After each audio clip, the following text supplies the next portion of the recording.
하고 가니까 야 이 나는 힘 썼는데 니 혼자 교집합이 커질수록 우리는 주행 효율을 높일 수 있습니다. 그 파워 한 장 쓰는 이유가 뭘까요? 이것을 기반으로 팩주행을 했을 때 이제 팩주행을 했을 때 드래프팅을 얼마나 효율적으로 할 수 있느냐 이거죠. 바퀴가 이렇게 가까우면 가까울수록 공기 저항을 덜 받게 될 거예요. 근데 우리가 이렇게 탈 수 있으면 좋겠지만 겁나잖아요. 앞에서 쓰면 어떡해.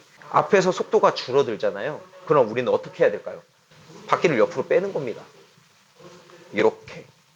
그럼 이렇게 오겠죠. 네, 이게 정답입니다. 운전을 잘하는 사람의 특징이 뭐냐면 브레이크를 얼마나 안 잡냐, 제동을 얼마나 안 하느냐입니다. 제동을 하잖아요. 그 속도가 줄어들었죠. 감속이 됐죠. 그럼 그 속도를 다시 만들어내려고 하면 훨씬 더 큰 파워를 만들어내야 됩니다. 근데 제동을 하지 않고 바퀴를 이렇게 빼놓으면 이 사람의 속도, 내가 속도를 살짝 줄이거나 이 사람이 다시 속도를 올리면 자연스럽게 또 드래프팅을 할 수 있을 겁니다. 이게 중요한 내용입니다. 로테이션을 줬어요. 뒤에 따라갈 때 똑같이 풀아우터를 써야 될까요? 근육을 가볍게 해서 내가 쌓였던 근육들을 풀어주는 거예요. 이때 앞쪽에서 리딩할 때 바깥쪽 근육을 주동근으로 썼다라고 하면 뒤로 가서 바깥쪽 근육을 좀 가볍게 풀어주고 다른 근육을 아예 써버리는 겁니다. 그리고 이 근육을 완전히 회복을 시켜준 다음에 다시 선두에 섰을 때 이 근육을 또 쓰는 거예요. 주동근을. 이런 식으로 팩주행을 하는 것이 가장 효율적인 주행 방법이라고 또 설명을 드릴 수 있을 것 같습니다. 중요한 것은 브레이킹을 얼마나 하지 않느냐, 팩주행에서. 그렇게 되려면 사실 선두에 대한 믿음이 굉장히 중요한 거예요. 팩주행에서 또 중요한 게 무엇이냐면 선두에 속도 변화가 거의 없어야 된답니다. 믿음이 있어야 된다고 말씀드렸잖아요. 내가 이렇게 막 앞에서 리딩을 했어요. 40km로 리딩을 했어요. 근데 이렇게 쓱 비켰더니 이 사람이 갑자기 힘이 있다고 45km로 쭉 올려버리는 거예요. 그 뒷사람은 회복이 될까요? 나는 힘들게 끌었어. 이렇게 뒤로 가는데 40km로 가는데 뿅 하고 가니까 야 이 나는 힘 썼는데 니 혼자 이게 솔직한 심정이잖아요. 그래서 속도를 유지해주는 것이 가장 좋습니다. 이것은 선두를 끈 사람에 대한 배려이기도 해요. 적어도 이 사람이 뒤에 붙을 수 있을 정도의 시간은 남겨두는 것이 굉장히 중요합니다. 그러고 나서 내가 힘이 있으면 더 속도를 높여서 끌거나 더 오래 끌어주시면 돼요. 사실 속도를 높여서 똑같은 구간을 끄는 것보다 속도를 그대로 유지해주면서 더 오래 끌어주는 것이 훨씬 더 합리적이죠. 즉 속도의 기복이 있어서는 안 된다라는 겁니다. 그럼 이걸 따라가다가 나는 이 사람 뒤에 따라갔는데 또 이 사람이 이제 45km 실컷 끄고 딱 빠졌어요. 나는 힘이 없잖아요. 똑같이 45km로 끌어줘야 되는데 그게 안 되는 거예요. 그러니까 또 40km보다 더 속도가 안 나와. 38km로 줄어들었어요. 그리고 그 뒷사람은 속도의 갭 차이가 엄청나게 커지는 거죠. 또 브레이크를 잡고 또 갔다가 막 이걸 해야 되는 거예요. 그래서 우리는 앞사람에 대한 신뢰도를 높이기 위해서 일정한 속도를 유지해주는 팩라이딩 훈련이 충분히 이루어질 수 있어야 된다. 이렇게 정리할 수 있겠습니다. 네, 또 다른 질문이요. 이제 타임 트라이얼 차가 있고 로드 차가 있는데 네. 같은 조건에서 같은 사람이 탔을 때 그런 차이점, 그런 속도 차이점이나 뭐 항속 이런 게 좀 알고 싶었어요. 자전거를 효율적으로 타기 위해서 우리가 세 가지가 교집합이 되는 것이 좋습니다. 하나 뭐야? 요게 교집합이 커질수록 우리는 주행 효율을 높일 수 있습니다. 그래서 라이딩 목적에 맞는 주행이 필요한데요. 타임 트라이얼과 그 다음에 올라운드 이렇게 구분이 됐잖아요. 공기역학과 공학적으로는 얘가 훨씬 더 도움이 많이 되죠. 근데 얘가 엄청 부담이 되는 겁니다. 호흡도 힘들어요. 근육을 사용할 수 있는 것도 굉장히 제한적이죠. 그러다 보니까 금방 지치거나 내지는 부상이 올 확률이 매우 다분하게 높은 겁니다. 타임 트라이얼은요, 요 C튜브 앵글 각도가 보통 77에서 79도까지 나옵니다. 77에서 79도. 근데 보통의 자전거들은 74.5도, 75도도 잘 안 넘어요. 74.5도에서 73도, 72.5도까지 나옵니다. 그게 무슨 얘기냐면 올라운드가 이 정도면 타임 트라이얼은 여기에 있다라는 거예요. 그러니까 페달링의 타이밍이 어디서 나옵니까? 여기. 그거를 좀 더 빨리 만들어내기 위해서는 안장을 쭉 뻗어야 되겠죠. 높여야 되겠죠. 그럼 뒤꿈치가 이렇게 들리니까 근육의 이 수축이 굉장히 이완과 수축이 커질 수밖에 없는 겁니다. 그게 고스란히 데미지로 쌓일 수 있는 거죠. 그래서 큰 힘을 짧은 구간 사용할 때는 TT바가 훨씬 더 유리합니다. 훨씬 더. 근데 이게 생리학적으로 봤을 때 올라운드에서 여기에서는 조금 더 강점을 가질 수 있겠지만 이 부분에서는 또 효율이 좀 떨어질 수는 있겠죠. 그것을 합리적인 선택에 의해서 결정이 될 수 있어야 됩니다. 그래서 피팅이라는 게 굉장히 중요한 것이고 피팅 이전에 나의 신체에 대한 평가가 완벽하게 이루어지는 것이 좋습니다. 유연성, 근육의 가동성 이런 것들이 되겠죠. 그 다음에 근육의 강도?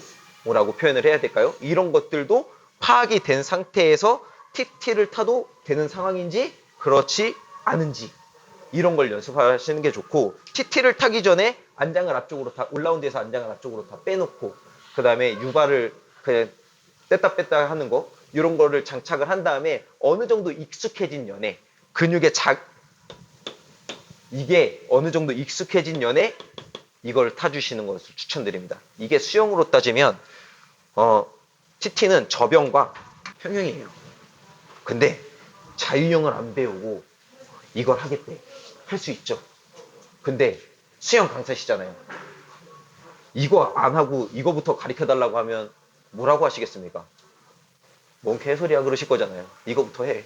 라고 하는 것처럼 모든 운동뿐만 아니라 우리가 학습을 할 수 있는 모든 것들은 기본기라는 것이 중요하죠. 그 기본기가 사이클링의 무엇이냐?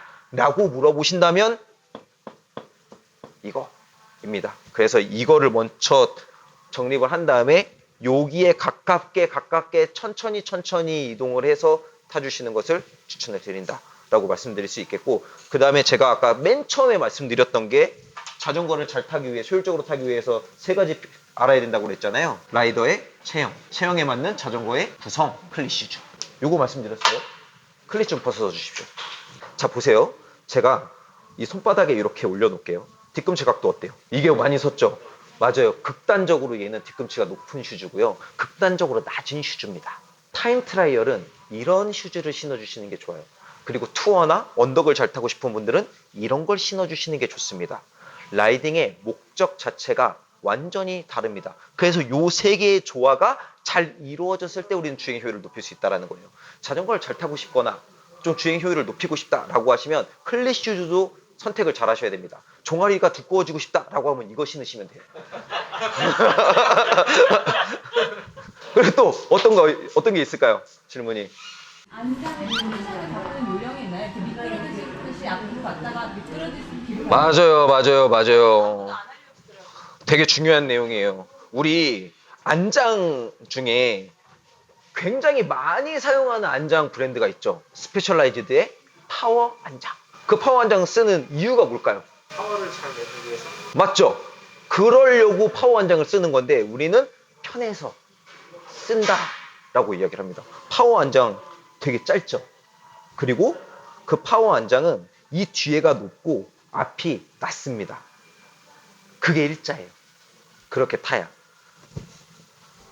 제가 왜 이야기를 하냐면 안장을 선택을 하실 때 라이딩의 목적이 분명해야 된다라는 말씀을 드리기 위해서 그렇습니다. 계속 반복되는 이야기예요.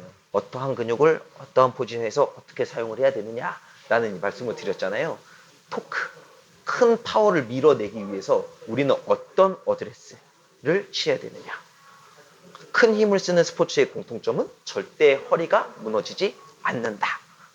스쿼트를 해도 데드리프트를 해도 벤치프레스를 해도 골프를 쳐도 어드레스가 드라이버는 허리가 펴지죠. 그린 주변에서는 동그랗게 말립니다. 사용되는 근육의 목적이 다른 겁니다. 즉 파워 안장은 파워를 높여주기 위해서 뒤에가 올라간 건데 이런 식으로 앉았을 때 이 근육의 개입을 높일 수 있게 되는 겁니다. 그래서 뒤에가 올라간 거예요. 안장에 앉는 방법은 뒤쪽에 앉을 때 골반을 밀어서 올려주는 것이 좋습니다. 이렇게 올려주고 이 엉덩근에 데미지가 오면 근육 포지션을 자연스럽게 말아만 주시면 돼요. 대신 허리는 서 있게. 우리 보디빌더들이 등 근육 자랑할 때 어떻게 합니까? 이렇게. 복근 자랑할 때 어떻게 합니까? 이렇게 하잖아요. 왜? 웃겨? 웃깁니까? 근육도 없는 게 근육 자랑한다고? 자, 아무튼 그렇잖아요. 이걸 이렇게 하는 행위를 왜 하는지 우리가 알아야 된다는 겁니다. 왜? 왜 이렇게 할까? 근육은요, 근육과 근육의 협응력이 높아질수록 기능이 향상됩니다. 상체와 하체의 협응을 어떤 방법으로 높일 거냐라는 겁니다. 안장의 뒤쪽에 앉을 때 아까 제가 계속 말했죠. 뒤의 근육과 바깥쪽 근육. 앞쪽에 앉아서 케이던스를 높일 땐 앞쪽 근육과 안쪽 근육을 사용해야 된다고. 배를 말고 주행을 하실 때는 엄지발가락에 힘을 줘서 짧게 밟고 당기는 근육을 쓰는 겁니다. 이것은 내전근이 담당을 하죠. 내전근을 사전적 의미로 풀어보면 당기는 근육입니다. 모든 근육을 몸쪽으로 당겨내는 근육들. 외전근은 모든 근육들을 바깥쪽으로 밀어내는 근육들입니다. 이해되시죠? 그래서 이 근육의 작용을 얼마나 효율적으로 사용할 수 있는지 우리가 이해를 한다라고 하면 안장에 앉는 위치가 어떤 방법으로 가야 되는지도 사실상 그렇게 어렵지 않게 접근을 하실 수 있게 되실 거다라고 말씀을 드릴 수 있을 것 같아요. 이게 충분히 답변이 안 됐나요? 아니면 더 쉽게 설명을 할까요? 더 쉬웠으면 좋겠나요? 일부러 좀 유식해 보이고 싶어서 이렇게 얘기한 거예요. 그러니까 안장 뒤에 앉을 때는요, 이렇게 앉을 때는 엉덩이 뒤로 쭉 빼세요. 이렇게. 그래서 요 구간 있잖아요. 요 구간 날개에 여기에 이렇게 딱 앉으면 탁 하고 견착되는 느낌이 들 겁니다. 거기가 끝이에요. 그러면 남들이 봤을 때 안장이 엉덩이에서 남지 않을 겁니다. 그리고 이 근육에, 이게 엉덩이 쓰는 근육이에요. 허리랑. 이 근육에 데미지가 오면 자연스럽게 앉으면 골반이 쓱 앉으면서 요만큼 보일 겁니다. 네. 그리고 여기에 앉았다, 여기까지가 토크를 높여서 주행할 때 맞바람과 야고필에서 효율적인 안장의 포지션이고, 이 근육에 데미지가 오면 살짝 더 앞으로 올 건데 배 아랫배에 힘을 줘야 된다고 했잖아요. 그러니까 더 몸이 말리게 됩니다. 그냥 몸을 계속 더 말아주는 거예요. 그럼 여기 앉게 될 거고, 또 더 앞쪽에 앉을 때는 완전히 이렇게 앉을 겁니다. 여기에 앉아요. 그 안장에서 떨어질 수도 있으니까 조심하셔야 돼요. 진짜로 떨어지는 경우가 있습니다. 너무 빨리 달릴 때. 내전근을 잘 쓰는 사람들은 보통 이런 식으로 주행을 하고, 외전근을 주행할 때 평지 기준으로 핸들바를 밀고 발도 밀어내는 포지션이 중요하다. 외전근과 내전근의 생리학적 개념을 잘 이해하고 활용하신다면 도움이 되실 겁니다. 요거 좀 쉬웠죠? 이렇게 말하면 뭔가 좀 없어 보여가지고 좀 있어 보이고 싶어서 말했어요.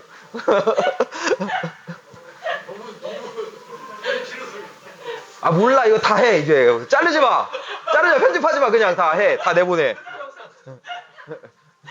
또 어떤 거요? 이런 기회가 흔한 기회가 아니에요. 맞아요. 아는 게 없어서 질문이 못할 수도 있지. 그렇습니다. 그럼 오늘은 여기까지 하시죠. 지금까지 아직 인사 안 끝났어요. 지금까지 사이클링 1타 강사 사이클 박사 박박사 박지혁 프로였습니다. 감사합니다. 끝. 오! 좀 더 앞쪽에. 아 진짜. 오, 열정이 꼼꼼하신데요. 좋아. 좋아. 오! 뭐야? 아이고 잘 탈 것 같다고 했잖아. 뭐야? 이 운동 천재의 기미가 있어. 몇 개만 잡아주면 돼. 우와! 뭐야? 있나? 왜 이렇게 잘 타? 좋았어. 진짜 잘 타신다. 뭐야? 진짜 잘 타. 아, 심지어 아래 보고 타. 어떻게? 좋았어. 잘 타요? 네. 자, 오케이. 이제 여기에서요. 저항을 무겁게 가볼게요. 무겁게 해볼게요. 더 무겁게, 제일 무겁게. 제일 하나 더. 지금 이너에 11T예요. 이걸로 바꿔볼게요. 큰 걸로. 큰 걸로. 손으로.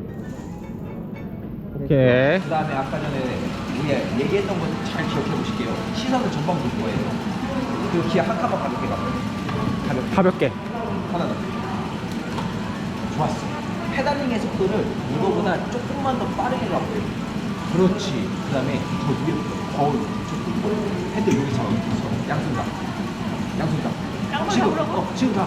지금 해. 괜찮아. 해. 봐봐. 좋아. 페달 빠르게. 조금만 더 빠르게. 그 다음에 상체 뒤로. 더 뒤로. 그렇지. 손 나. 나봐. 오, 좋아. 좋아. 위에 봐. 페달의 속도 좋아. 오른손 놔. 차렷. 호흡하세요. 길게.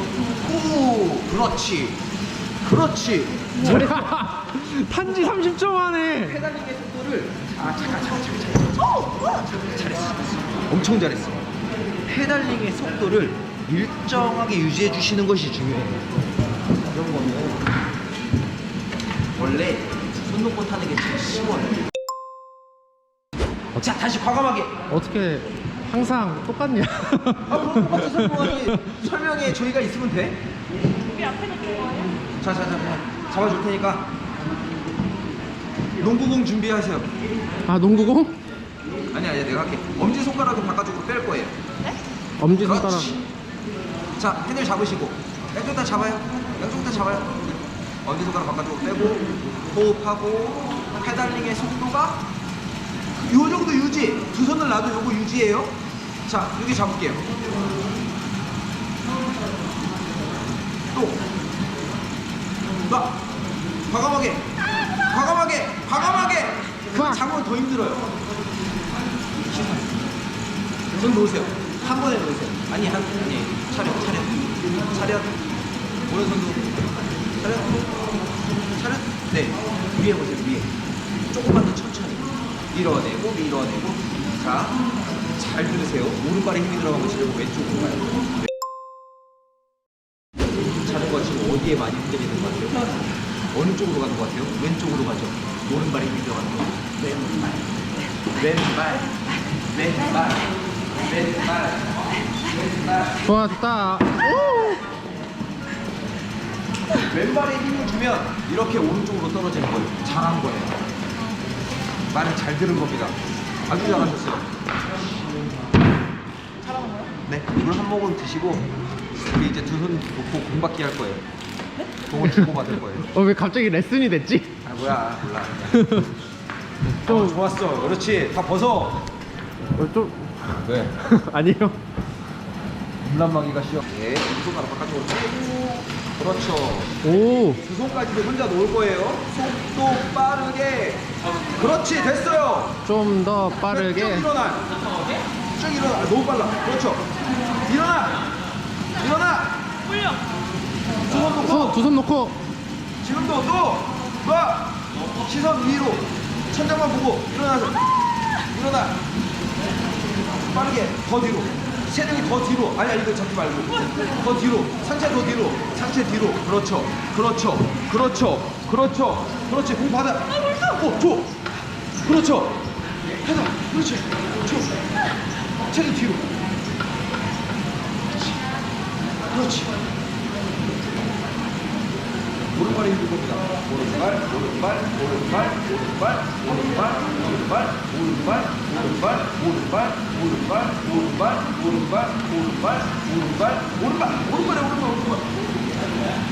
그렇죠. 오른발.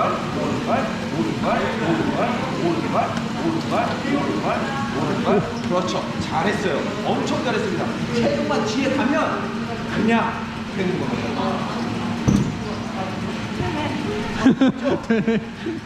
돼요? 이거는 누구나 아무나 다 할 수 있는 거예요. 물론 가리키는 사람이 중요하지. 나. 어쩜 1년이 지나도 똑같다.